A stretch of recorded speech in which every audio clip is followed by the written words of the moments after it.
Olá, meus irmãos, minhas irmãs, tudo bem com vocês? Pois é, estamos aqui no Vitrine do Lago, aqui na Enseada, fazendo uma pescaria. Aqui está a minha amada esposa pescando e me dando um banho de pescaria, que agora eu resolvi filmar porque não estou dando conta de competir. Tá muito brabo. Ali está o Asher, que ele veio, tá, que vai esperar a gente pescar para depois ir embora. Senão ele entra no barco e vai querer fazer arte. Pode ficar aí, viu, Asher? Fica quieto aí. Viu? Pois é. Vamos aqui ver o que vai acontecer aqui com essa pescaria. Preparando nosso peixinho para o jantar. Ela já está ali, já pegou uma porção ali. Falei, não, o peixe não está querendo vir na minha linha. Deixa eu filmar você pegando, que vai dar mais certo. Pensa na mãozinha perigosa. É só ela pôr ali, parece que ela abençoa a isca, joga lá na água e o negócio vem com tudo. Amor, você não acredita que ele escondeu ali com medo da gente mandar ele embora? Olha ali pra você ver se tem loja. Você escondeu aí, rapaz, com medo de mandar você embora. Papai não vai mandar você embora não. Pode ficar aí perto do papai. Viu? Deixa eu ver se a mamãe pega o peixe aqui pra nós. E aqui é tão gostoso que tem sombra para tudo quanto é lado aqui na Enseada, para pescar debaixo da sombra. Muito interessante. Na Serra da Mesa geralmente não tem essa condição nos outros lugares que a gente conhece. É tudo desmatado e aqui a fauna e a flora é riquíssima. Os meninos estavam contando hoje, está trabalhando lá em cima, contando que tinha tanta capivara aqui hoje andando aqui dos dois lados, tudo de filhote, brincando aqui dentro do condomínio. Aqui na nossa Enseada, coisa linda, né? Começou a sentir o que eu estava sentindo. Estava levando a isca sem eu ver. Por isso que eu resolvi trabalhar de cinegrafista, para fazer o registro memorável dessa campeã da Vitrine do Lago, que ninguém aguenta ela na pesca de ceva, e nem de tucunaré também. A hora que sabe pegar os tucunaré, todo mundo tem que ficar olhando ela pegar, que ela é custosa para pegar esse danado. Parece que eles gostam dela. A hora que ela entra no barco, só vai ao lugar que ela está. O Asher está ali, doido para entrar. Só que se ele entrar no barco, ele faz um mau piseiro quase. A hora que pega peixe, quer voar no peixe, é problema. Tem que ficar quietinho lá onde ele está mesmo. Fica quietinho aí, não é pra você vir não. Pegou, entrou.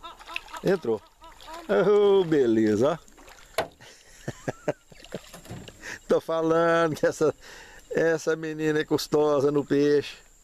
Ali, eu acho que ele tá vindo pra fazer a festa junto. Mas não pode não, vai pra lá. Pode lá, não precisa de achar ruim não, pode ir pra lá. Pode ir pra lá. Ele emburrando, não chamar a atenção dele, tem lógica? Ah, bicho custoso. Deixa eu ver se eu pego o outro, meu amor, me seguir. Deixa eu mostrar o viveiro aí, como é que tá. E lá. Tá lá por debaixo lá, tá cheio. Já deve ter mais de uma dúzia aqui, no instantinho que sentou aqui. Pode ir pra lá. Pode ir pra lá. Não é pra você vir pra cá. É pra ir pra lá. Não precisa resmungar não. Tem medo de cara feia não. Ah, rapaz. Olha só. Chegamos aqui da pescaria. Olha o resultado aqui. Essa mulher é danada na pescada. Que delícia. Não é, meu aí, amor? Tá feito aí o nosso jantar. Sim, meu amor. Quem é que pegou tudo isso aqui? Eu não posso dizer que eu peguei nenhum deles. E aí, Betânia? Fala aqui pra mim, o que você acha dessa pescaria aí? Foi boa, saiu agorinha, hein? É? Saiu agorinha, pegou esse tanto, sabe? Pois é, e pior que eu não peguei nenhum, rapaz, você acredita? Pois é, perdeu pra mulher hoje, hein? Perdi, rapaz, e ela pegou e eu torei linha. Perdi. O que você achou disso aí, meu irmão? Bom. Hã? Bom. Você viu que os bichos danados? A ceva tá fritando. Tá? A serva tá fritando de peixe lá. Ah, mano, vamos lá. Vai, amanhã vocês vão pegar bastante. Vamos lá pegar uns Vamos peixes pegar lá. uns peixes lá pra nós fritar. Aproveitar, né? É. Você gostou daqui, Dudu? Isso é bom. E você, Betânia, gosta daqui? Oh, mas rapaz que é bom demais, moço. Sossegado. Bom demais, né? Então tá bom. Grande abraço para todos. E venham conhecer o Vitrine do Lago. Um refúgio. Um paraíso a céu aberto. Olá, meus irmãos, minhas irmãs. Tudo bem com vocês? É uma enorme satisfação para mim revê-los através de mais um estudo da Palavra de Deus. Principalmente estando aqui nesse lugar tão lindo, no nosso refúgio, o Vitrine do Lago. O lugar onde pretendemos aguardar a volta do Senhor em muito breve. Muito mais rápido do que se possa imaginar. As coisas estão se desenrolando e acontecendo, e aí está, o Vitrine do Lago para mim e para você. Convido você a vir conhecer esse lugar paradisíaco, cercado de fazendas, com uma fauna e uma flora raríssima, muito rica, tanto a fauna quanto a flora, para que possamos aqui aguardarmos o Senhor vir nos buscar. Antes de iniciarmos esse estudo, eu gostaria de convidá-los para uma palavra de oração. Santo Deus, muito obrigado, Senhor, por essa oportunidade maravilhosa de podermos abrir a Tua palavra em meio à natureza que Tu criastes e podermos assim estudar, buscando sustento para a nossa fé. Nos oriente, nos capacita a compreensão do tema a estudar, para que também possamos, pela Tua graça, termos condições de transmitir aos que nos cercam. Nós te pedimos e te agradecemos essas bênçãos, não por haver mérito algum em nós, Senhor, mas confiados completamente nos méritos de Teu Filho amado Jesus. Amém, Senhor. Amém. As raízes de Abraão. Tema maravilhoso, irmãos. Porque sempre que a gente trabalha a raiz, quando chega nas folhas e nas flores e nos frutos, nossa, quando vem sadio lá de baixo, meus amados irmãos, o resto é certeza, só beleza, só maravilha, para crescimento nosso na graça de nosso Senhor Jesus e o sustento de nossa fé. Aqui no livro de Hebreus, no capítulo 11, verso 8, nos mostra entre linhas lá do Gênesis, irmãos, que lá no Gênesis não conseguimos ver com tanta clareza. Olha o que diz aqui. Pela fé, Abraão, quando chamado, obedeceu, a fim de ir para um lugar que deveria receber como herança, e partiu sem saber para onde ia. Irmãos, aqui está falando uma coisa muito séria, irmãos. Há cerca de quase 2000 anos antes de Cristo, está dizendo que Abraão saiu lá da Mesopotâmia, de Ur dos Caldeus, um país que mais tarde se acoplaria a grandes centros, como a própria Babilônia, hoje a região de Bagdá, que está ali também naquelas proximidades. Irmãos, presta atenção. Está dizendo que Abraão sairia de lá, deixando o seu país, deixando a sua cultura, deixando tudo, irmãos, e vindo para um lugar que ele nem sabia o rumo. Ele nunca nem tinha sonhado com alguma coisa assim. Mas o mais interessante, que ele estaria indo em busca de uma herança, irmãos. Olha o que disse aqui, a fim de ir para um lugar que devia receber como herança. Presta atenção, irmãos. Nós estamos falando de Abraão, o progenitor da fé. Vamos ver de quem que ele ia pegar essa herança, irmãos. Ele iria, com certeza, ampliar essa herança. Mas ele ia pegar ela da mão de alguém. E nós vamos ver daqui um pouquinho, aqui dentro desse tema. Coisa linda, irmãos. No segundo tema, a partida de Abraão. Gênesis capítulo 12, verso de 1 ao 9. Dá para a gente ter uma noção muito clara disso tudo, irmãos. O que Abraão fez aqui, estando lá no seu país, sossegadinho, tranquilo, com aproximadamente 90 anos de idade, para quem viveria quase 200 anos. Ou seja, Abraão estava na metade da sua vida, seria equiparado hoje a um homem de 40, 50 anos de idade, ainda com vigor, sentindo o cheiro ainda da juventude, o vigor da força que Deus nos dá. Algo extraordinário, irmãos. Abraão, nessa situação da vida, já com uma certa experiência, já com muita estabilidade financeira, nem se fala, porque olha a estrutura que ele saiu dali. Saiu dali com milhares de funcionários, irmãos. E muitos parentes que o amavam e que o confiavam na sua visão. E partiram para um lugar que ele iria receber como herança na promessa de um Deus que falou com ele. Ele não teve dúvida, irmãos. Ele saiu, partiu junto.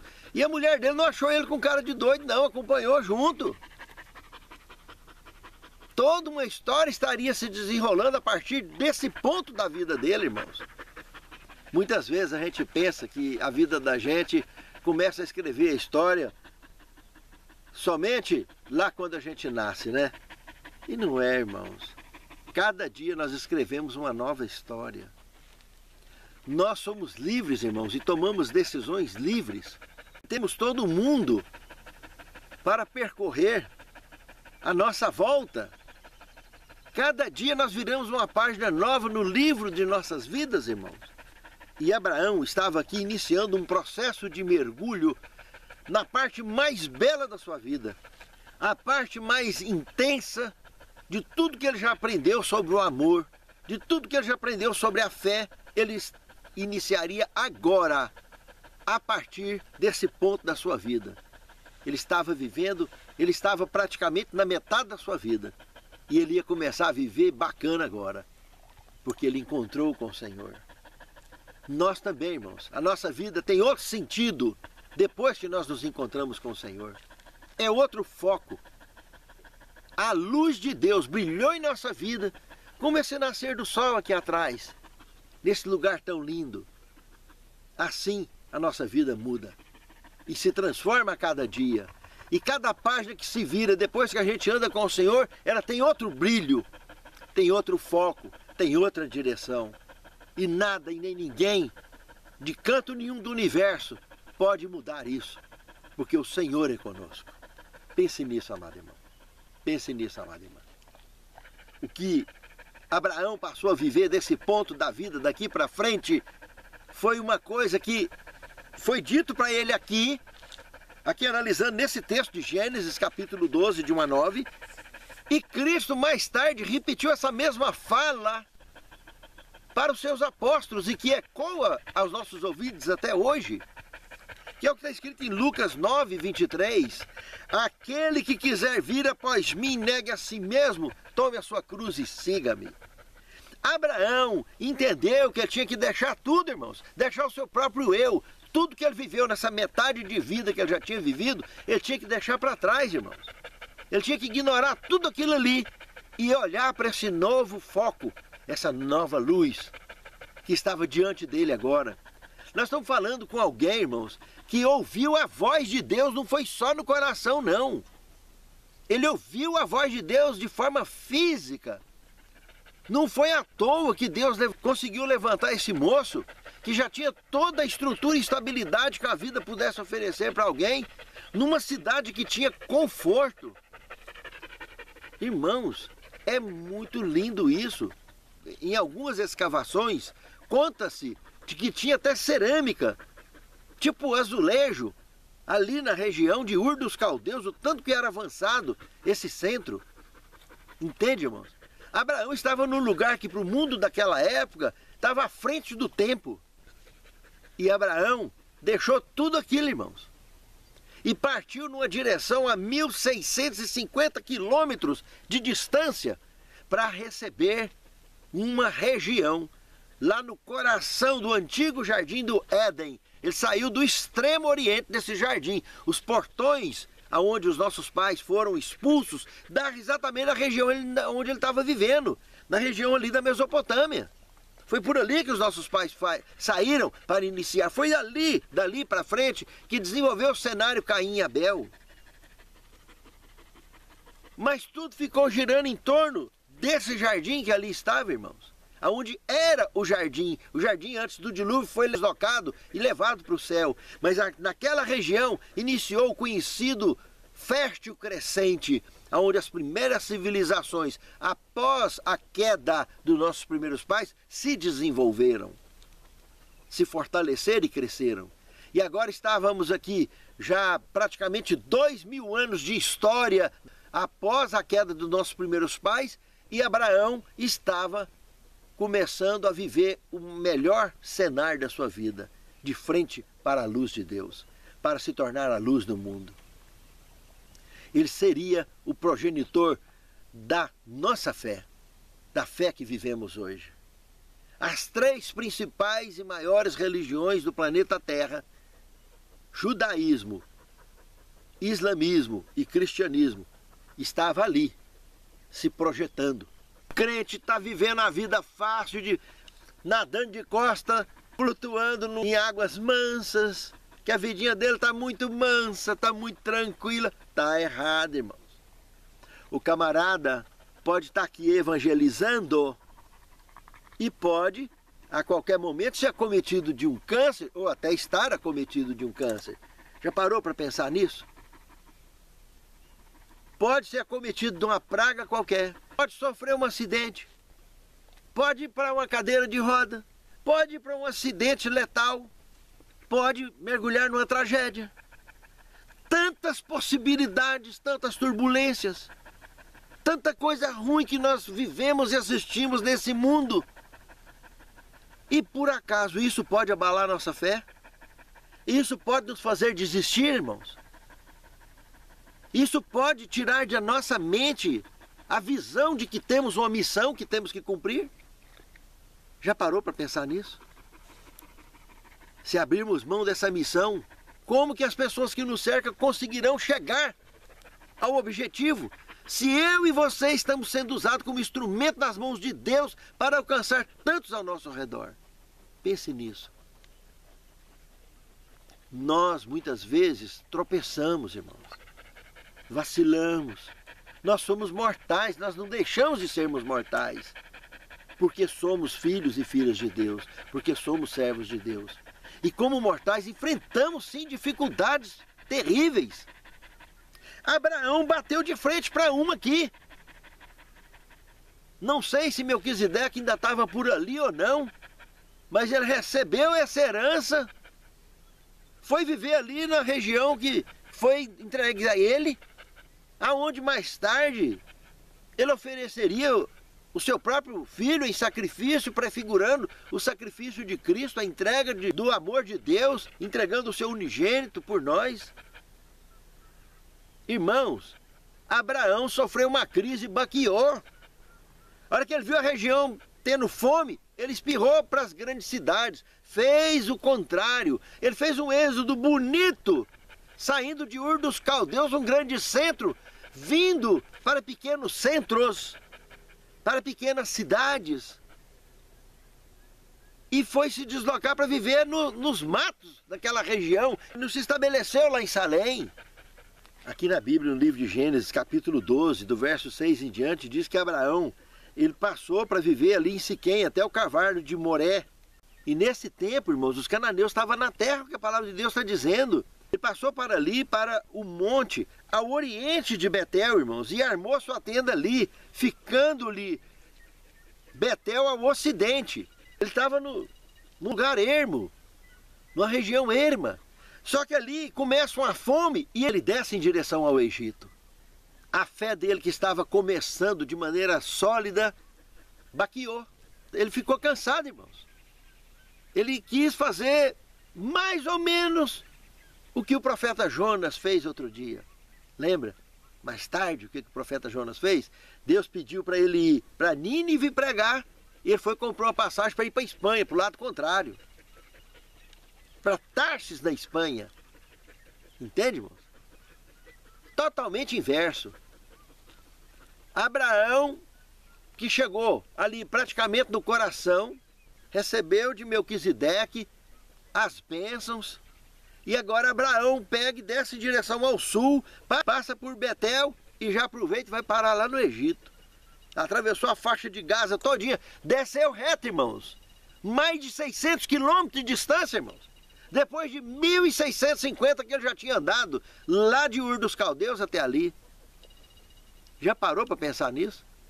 O camarada rodou mais de 2.000 quilômetros, irmãos. Ele rodou 1.650 para o lugar que Deus deu a herança na mão dele e baqueou e foi parar lá no Egito. E lá no Egito, olha as loucuras que ele se meteu. Primeiro que ele tinha a mulher que, se tivesse um concurso de Miss Mundial daquela época, ela seria. Não tem dúvida. Porque o que o relato bíblico aqui conta, que quando os príncipes egípcios viram ela, eles já não quiseram outra coisa a não ser agradar o próprio faraó, de carregar um patrimônio de beleza daquele para faraó colocar os olhos em cima em algo que ele nunca tinha visto igual. E o próprio Abraão já conhecia a notícia desse negócio, sabia, e ele próprio chegou na mulher dele e falou: Sara, nós somos de fato irmão por parte de pai, não por parte de mãe, mas nós temos que usar essa astúcia para afirmar esse lado da nossa vida, que é real, porque se esse faraó, que eu já conheço a história dele, souber que é marido e mulher, ele já vai logo partir com o exército dele para tomar você de mim. Pode ter certeza. E eu vou te perder para sempre. Então fala que você é minha irmã, que vai ficar bacana. E nós vamos conseguir entrar e sair de boa e ter o suprimento necessário. Até isso, irmãos. E assim aconteceu. Os príncipes egípcios, a hora que bateu o olho em Sara, ficou encantado. E já trouxeram eles para perto de Faraó. O Faraó, quando viu Sara, mandou arrumar um tanto de presente para aquele homem, que ele ficou rico do dia para a noite, irmãos. Mais do que ele já era. O tanto de gado que esse Faraó deu de presente para ele, de joia, disso e daquilo, para ver se conversava ele, para ele entregar de vez a irmã dele, né? Ele ficou doido para virar cunhado de Abraão de uma só vez. Um homem tão importante do mundo e o outro tão importante por ter um patrimônio tão raro daquele junto com ele. Só que a hora que o Faraó coloca ela lá dentro de um quartinho separado, preparando ela para, quem sabe, ter uma noite de núpcias com ela, Deus, pá, manda uma praga em cima do reino egípcio e o povo começou a pendurar aqui para ali, a cair de praga. Ficou doido o Faraó. Ele já entendeu direitinho o que era o negócio. E mandou chamar Abraão correndo. Sara certamente contou que era esposa. E avisou como que poderia evitar essa praga. Que tinha que chamar Abraão, que só ele que podia evitar esse negócio. E o Faraó voltou, chamou ele correndo. Abraão chegou lá e quando o Faraó chamou a atenção dele: que é isso, rapaz? Como que você traz uma desgraça dessa para cima de mim? Você tá doido, moço? Olha que sua mulher vai embora. Os presentes que eu te dei, isso é presente, isso não é nada, pode ir embora sossegado. Caminho livre para você. E o homem foi embora, irmão. Saiu com a grana todinha que ganhou de presente. Pensa. E por um triz, hein? Que ele não perde a mulher dele. Só não perdeu por Deus. Que ele mandou uma pragaiada em cima do povo que não teve tamanho. Faraó ficou doido, e quando falaram o nome de Abraão agora, isso virou um sucesso no mundo inteiro. Ele se tornou uma referência de autoridade, de saber do reino inteiro, o reino egípcio, saber que aquele homem, o Deus criador do universo, anda com aquele homem, protege e guarda aquele homem. Isso foi incrível, irmãos, foi incrível. A tentação do Egito aqui deu muito problema e continua dando até hoje. Está assim de gente, irmãos, tentado a abandonar a direção que Deus está dando da palavra profética, e ao invés de vir para os matos, para um refúgio igual a esse aqui, e em toda parte do mundo tem refúgios igual a esse, as pessoas estão indo para as grandes cidades, estão querendo se acomodarem, se confortarem nas grandes cidades, enquanto que Deus está chamando para nos prepararmos para irmos para Canaã celestial. Pense nisso, amado irmão. Pense nisso, amado irmão. Não deixe a tentação do Egito, representando a tentação da baderna religiosa babilônica na nossa vida, a embriaguez babilônica na nossa vida. Não deixe isso destruir a nossa fé, esfriar a nossa fé. Senão a nossa salvação já era. Reflita com carinho e com amor e com fé sobre isso. Quarto tema, Abraão e Ló. Analisando Gênesis 13, de 1 a 18, temos essa história. Algo muito interessante aconteceu ali, irmãos. Nós estamos falando aqui de Ló, filho de Naor, que era irmão de Abraão. Viviam lá em Ur dos Caldeus. Nós estamos falando aqui de um sobrinho que se entendia mais com o tio do que com o seu próprio pai. Tanto que quando Abraão saiu de lá numa operação aparentemente tão maluca quanto essa, esse sobrinho não teve dúvida. Conectado com a fé ao verdadeiro Deus e com essa afinidade que ele tinha com seu tio, mergulhou com seu lar também nessa direção. E aqui estavam os dois. Anos e anos andando juntos. Chegou agora ali nas proximidades das planícies do Jordão. Eles começaram a ter alguns desentendimentos. Tanto Ló tinha muitos funcionários, como Abraão também. Cada um saiu com a sua porção de riqueza que tinha, mas saíram com o propósito de andar juntos. E agora, a hora que Abraão percebeu esse desentendimento, olha a grandeza desse homem, irmãos. Ele não escolheu nada. Ele colocou, olha, toda essa terra está diante de nós. Eu recebi isso como herança. Nós adquirimos muito patrimônio juntos. Está tudo junto e misturado. Agora, já que estamos juntos, como somos parentes e amamos um ao outro, olha para tudo isso aí, escolhe que lado que você quer ficar. Se você quer ficar de lá do Jordão ou você quer ficar de cá do Jordão, decida. O que você escolher, o que sobrar para mim, eu estou feliz. Olha que grandeza, irmãos. Ló não teve dúvida. Escolheu o lado de lá do Jordão, aonde estava exatamente Sodoma e Gomorra. E Zoar, essas três cidades. Aqui na Bíblia, Zoar é chamada de Belá.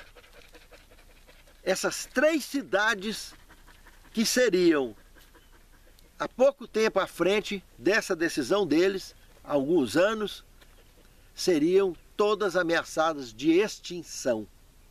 Das três ia escapar só Zoar. Ló pediria para ir para lá. Mas Sodoma e Gomorra seriam completamente extintas. Irmãos, para revelar o que está em Gênesis 3, 9 e 10, para revelar isso, dessa grandeza de Abraão, para ele tomar uma decisão dessa, de fazer uma proposta dessa para o sobrinho dele, só tem uma resposta. Ele tinha certeza absoluta da companhia de Deus, da bênção de Deus na sua vida, para qualquer lugar que ele fosse, até para o meio de um deserto, ele sabia que ia virar um oásis.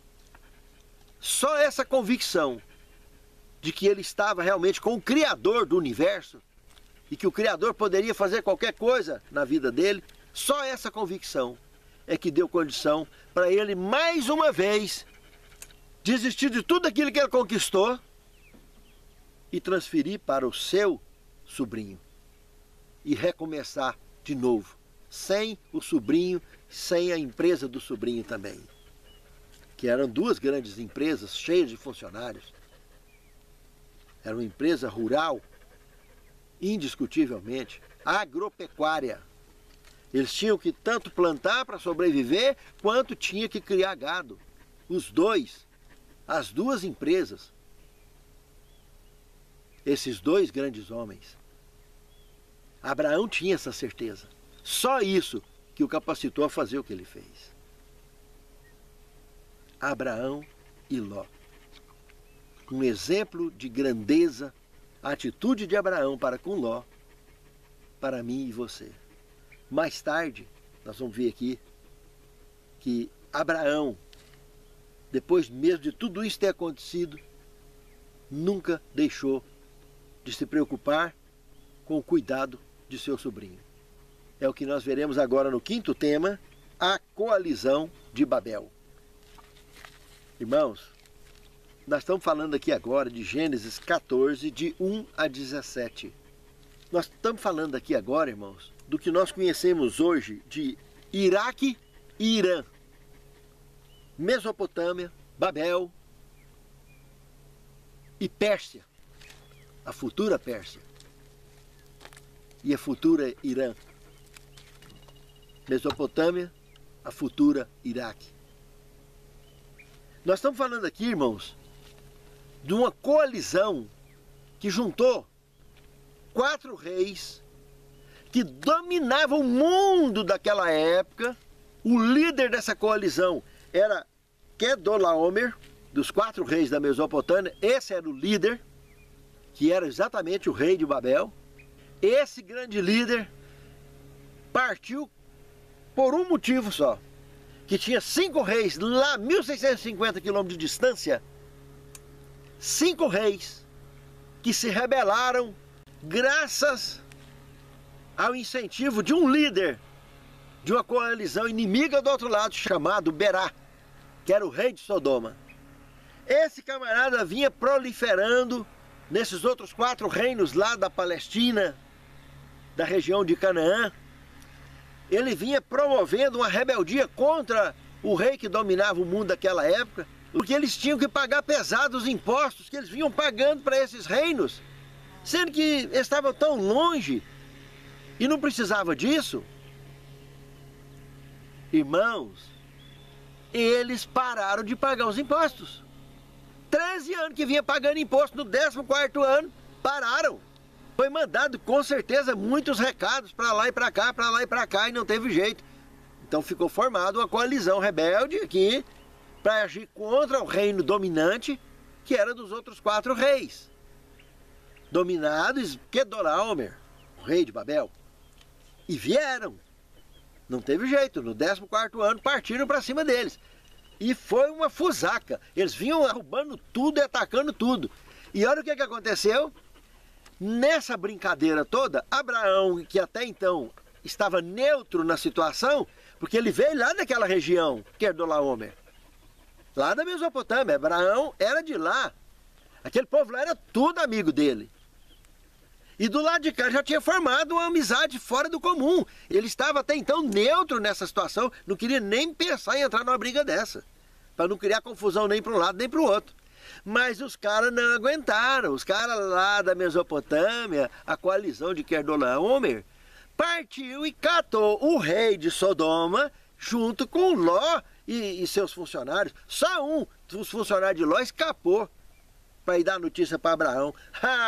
Mexeu no marimbondo. Abraão vem e entra na briga, traçou uma estratégia militar ousada. Nem filme de Hollywood tem daquele modelo.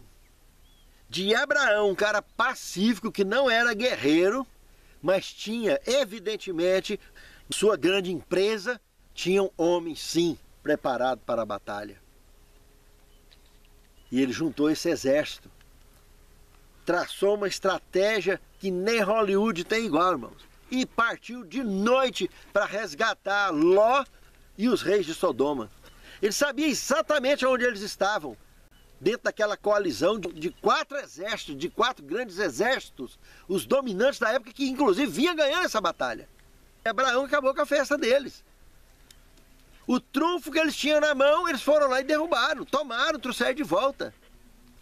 E aí sim, com o rei Berá salvo, o rei de Sodoma, meus amados irmãos, o chefe da coalizão, fez com que aqueles outros simplesmente fugissem e fossem embora. E acabou a guerra, porque Abraão venceu a guerra, que não era dele. Sabe por que ele venceu? Porque o Senhor era com ele. Aí, inevitavelmente, entramos no 6º tema, o dízimo de Melquisedeque. O que temos relatado em Gênesis 14, 18 a 24 e Hebreus capítulo 7, de 1 a 10. Esse moço aqui, um descendente de Adão, que nunca pecou, uma raça pura, que estava ali convivendo na ocasião, então, com Abraão. Lembra, irmãos, o que Paulo falou lá em Hebreus? No verso de abertura, Hebreus capítulo 11, verso 8, a fim de ir para o lugar que ele deveria receber como herança. Abraão foi para receber uma herança, irmãos. Aquele lugar, para que pudesse transmitir a sua descendência. Com certeza ele comprou, ele adquiriu muito mais terra ainda. Mas ele recebeu o principal como herança. E isso traçaria uma história extraordinária na história do povo de Deus. Abraão sabia que aquele indivíduo era quem era, irmãos. Rei e sacerdote de Salém, o único caso na história da Bíblia Sagrada de alguém que ocupou essas duas funções ao mesmo tempo na terra, e já ocupou justamente porque era uma raça pura. Mortal nenhum jamais ocuparia uma função dessa, rei e sacerdote ao mesmo tempo. Qualquer mortal que ocupasse essas duas funções ao mesmo tempo, a Bíblia chamaria de besta, união de Estado e Igreja, porque o mortal não tem condição de assumir essas duas funções ao mesmo tempo. Esse foi o único.